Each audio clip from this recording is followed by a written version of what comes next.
Bien-aimé dans le Seigneur, la Bible déclare, chacun pense qu'il se conduit bien, mais c'est le Seigneur qui connaît le fond du cœur de chacun. C'est la sincérité qui attire l'attention de Dieu dans notre vie. Bien-aimé, laisse-moi t'annoncer cette bonne nouvelle. C'est notre attitude qui préparera notre altitude, bien-aimé. C'est ton attitude de cœur qui déterminera la qualité de ta vie, comme l'attitude de cœur de Jésus à Golgotha qui a préparé son altitude en Galilée. Bien-aimé, pas de nouvelles, dis bonnes nouvelles. Bien-aimé, les mauvaises périodes annoncent toujours les bonnes périodes. Les mauvaises nouvelles annoncent toujours les bonnes nouvelles. J'aimerais t'annoncer en ce jour, bien-aimé, comment considérer les périodes difficiles, comment considérer les épreuves difficiles, comment considérer les cas impossibles. Laisse-moi t'annoncer cette bonne nouvelle en ce jour. Comment considérer ces épreuves-là, bien-aimé, qui t'empêchent, bien-aimé, de t'épanouir, d'être en joie. Laisse-moi te choquer en ce jour. Sois comme une femme enceinte. Dans tes périodes difficiles, considère tes périodes difficiles comme une femme enceinte. Bien-aimé, il est impossible d'apprécier une grossesse pendant l'accouchement comme une femme enceinte, bien-aimé, tout comme ta situation.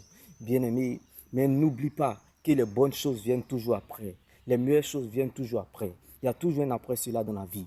L'enfant, bien-aimé, lorsqu'il naît, bien-aimé, il naît avec les pleurs. Si tu commences la vie sans pleurer, c'est un problème. Bien-aimé, si tu commences la vie sans pleurer, c'est un problème. On ne commence pas la vie sans pleurer. Si tu commences la vie sans pleurer, c'est un problème. Alors, considère tes périodes difficiles comme une femme enceinte. Car quand l'enfant, bien-aimé, vient au monde, il vient avec des pleurs. Il naît, il grandit, il vieillit et il meurt. Bien-aimé, tout passera sauf la parole. Rien ne reste éternel sur cette terre. Toute chose a une date d'expiration, sauf la parole de Dieu. Donc sache que si tes problèmes ont commencé un jour, ça finira un jour, bien-aimé. Ne parle plus de tes problèmes à quelqu'un, mais parle au problème, comme Jésus a parlé à la tempête. Bien-aimé, laisse-moi t'annoncer cette bonne nouvelle encore et encore en ce jour. Considère tes périodes difficiles, bien-aimé, comme Lazare dans la tombe. Lorsqu'on est dans la tombe, on n'a pas le temps d'écouter les humains. Car la Bible déclare, ce qu'on dit est important, mais n'a pas de valeur. Il a fallu la voix de Jésus pour que Lazare puisse entendre qu'il y avait le ressuscité, le roi des rois. Bien-aimé, les pleurs, bien-aimé, des veuves, des orphelins, les pleurs de tous ceux que Lazare a aimés n'ont pas pu réveiller Lazare de la tombe. Il a fallu la voix de Jésus. Bien-aimé, la foi vient de ce qu'on entend. Ce qu'on entend vient de la parole de Dieu. C'est pour cela la Bible déclare il a fallu la voix de Jésus pour que Lazare sortit du tombeau. Bien-aimé, j'aimerais t'annoncer ce bonheur en ce jour, bien-aimé. La foi, c'est voir ce que les yeux n'ont pas encore vu. La foi, c'est accepter ce que le cœur a reçu, qui est la parole de Dieu. La foi ne regarde pas, la foi voit. J'aimerais te dire et t'annoncer cette bonne nouvelle en ce jour. Ne regarde pas, bien-aimé, à ce que tu vois. Bien-aimé, mais regarde à ce qu'il t'a dit. Bien-aimé, la Bible déclare, bien-aimé, ce que tu ne sais pas est plus grand que toi. Ce que Dieu te réserve est plus grand que ce que tu regardes et que tu vois aujourd'hui. Bien-aimé, ce qui t'attend est plus grand que ça. C'est pour cela que je t'annonce cette bonne nouvelle en ce jour. Considère tes périodes difficiles comme Lazare dans la tombe. Considère tes périodes difficiles comme une femme enceinte. Considère encore tes périodes difficiles comme un match rediffusé. Bien-aimé, considère tes périodes difficiles comme les gens qui viennent faire les premières parties d'un concert. Bien-aimé, lorsque nous sommes à un concert, il y a les gens qui viennent faire les premières parties du concert. Il y a les gens qui viennent faire les premières parties du concert. Tout comme ta situation difficile. Laisse ta situation difficile exprimer ta foi. Laisse ta situation difficile, bien-aimé, parler à ton cœur. Laisse ta situation difficile t'éduquer. Laisse ta situation difficile te rendre humble. Laisse cette situation difficile révéler la chose cachée de Dieu qui est en toi. Laisse cette situation difficile te faire découvrir qui est Dieu. Te faire connaître qui est Dieu. Te faire expérimenter le ressuscité, bien-aimé, comme Daniel dans la fosse au lion et Abednego Shadrach dans la fournaise de feu. Bien-aimé, laisse les périodes difficiles, bien-aimé, se manifester comme les gens qui viennent faire les premiers concerts et les premières parties d'un concert. Car, bien-aimé, les bonnes et meilleures choses viennent toujours après. Il y a toujours un après cela.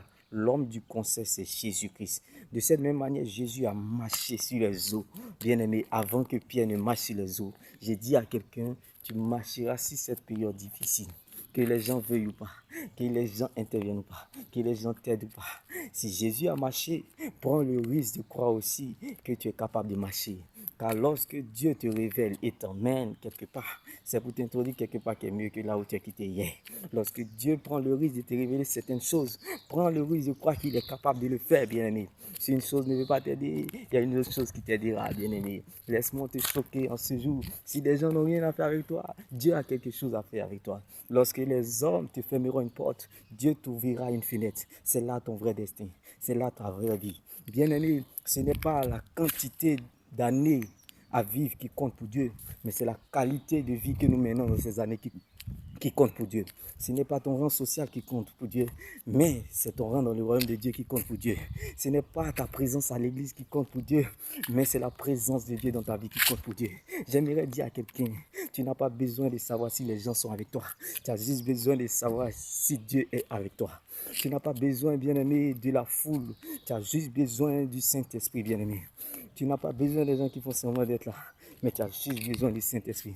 J'aimerais dire à quelqu'un en ce jour, bien-aimé, pour mieux vivre, il faut vivre caché, bien-aimé. Vaut mieux grandir en secret avec Dieu que devant la foule. Bien-aimé, si tu veux regarder des yeux de foule, si tu as soif ou tu as faim des honneurs publics, bien-aimé, tu ne vivras pas longtemps. Bien-aimé, ne laisse personne te priver de ton éternité qui est l'enjeu majeur de ton existence. Reste focalisé sur le Seigneur Jésus-Christ. N'oublie pas, considère tes périodes difficiles comme Lazare dans la tombe. Considère tes périodes difficiles comme une femme enceinte.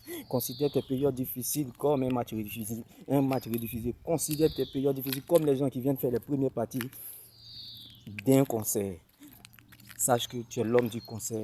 Dieu compte sur toi. Regarde le ciel, compte sur Dieu et dépend de sa parole. Et tu verras la différence. Bien-aimé, quelle que soit la majorité des places que tes problèmes prendront dans une valise, la petite place que tu laisseras, la parole de Dieu fera la différence. Demeure béni. Shalom.